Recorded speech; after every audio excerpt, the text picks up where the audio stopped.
ఆ రోజు ఇచ్చిన మనకి ఇచ్చినటువంటి మాట ప్రకారం చదువుకున్న బిడ్డలందరూ ఉన్నారు. ఆ చదువులో వారికి ఇష్టమైనటువంటి శిక్షణ కొంతమంది తీసుకుని ఉంటారు, కొంతమందికి వారికి ఇష్టమైనటువంటి నైపుణ్యాలు ఉంటాయి. ఇలాగా చదువుకున్న బిడ్డలందరినీ కూడా వారి యొక్క ఆలోచనకు అనుగుణంగా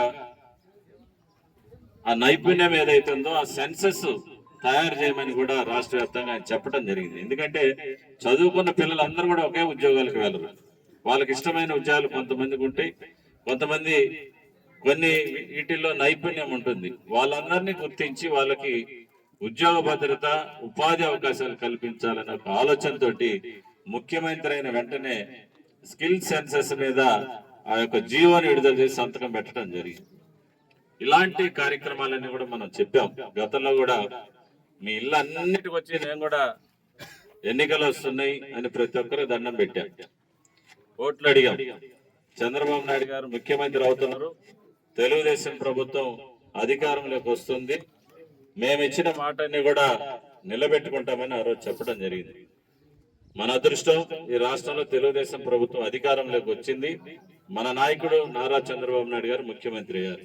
అందుకనే ఎన్నికల ముందు ఇచ్చినటువంటి మాటలు ఏదైతే ఉన్నాయో, ప్రత్యేకించి మన ప్రాంతానికి వెలుగొండ ప్రాజెక్టు, మార్కాపురం జిల్లా, ఈ రెండింటిని ఆయన చేసేదానికి ఆయన కృత నిశ్చయంతో ఉన్నారు.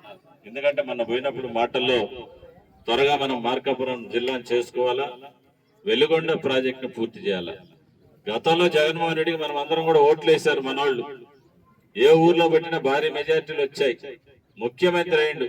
వెలుగొండ ప్రాజెక్టు 5 సంవత్సరాల్లో దాన్ని పూర్తి చేసి సాగునీరు, త్రాగునీరు ఇస్తానని ప్రమాణం చేసి 5 సంవత్సరాలు ముఖ్యమంత్రి ఉంటే కనీసం వెలుగొండ ప్రాజెక్టు ఊసేస్తున్నటువంటి పరిస్థితి మనం చూసాం.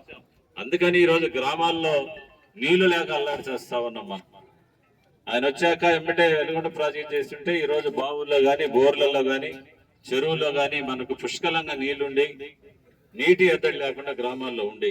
అందుకనే మన నాయకుడు నారా చంద్రబాబు నాయుడు గారు మార్కాపురం, గిద్దలూరు, ఎర్రగొండపాలెం మీటింగులకు వచ్చినప్పుడు, ఆయన ప్రతిపక్ష నాయకుడిగా ఉన్నప్పుడు మనందరూ కూడా, ప్రజలందరూ కూడా మాట ఇచ్చాడు, నేను ముఖ్యమంత్రి అయిన వెంటనే వెలుగొండ ప్రాజెక్టు నుంచి మీకు సాగునీరు, రైతాంగానికి ప్రజలు త్రాగునీరు ఇస్తానని చెప్పేసి మాట చెప్పిన ప్రకారం త్వరలోనే వెలుగొండ ప్రాజెక్టుకి నిధులు కేటాయించి ఆయన అది పూర్తి చేసి మనందరూ కూడా నీళ్ళు ఇచ్చే పరిస్థితి ఉందని మీ అందరికీ నేను తెలియజేసుకుంటా ఉన్నా.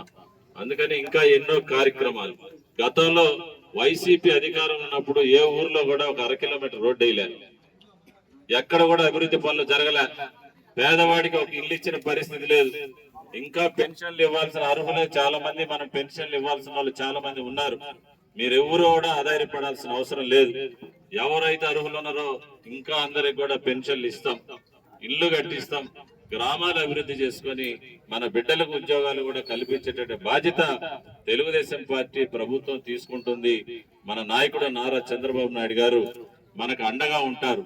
ఆయన ఎప్పుడు అంటా ఉంటారు, గ్రామాల్లో పేదరికం ఉండకూడదు, పేదరికం ఉండకూడదు, ప్రతి ఒక్క కుటుంబం ఆర్థికంగా పైకి రావాలా, వారి యొక్క జీవన ప్రమాణాలు పెరగాలని చెప్పేసి అంటా ఉండేవారు. అది ఈరోజు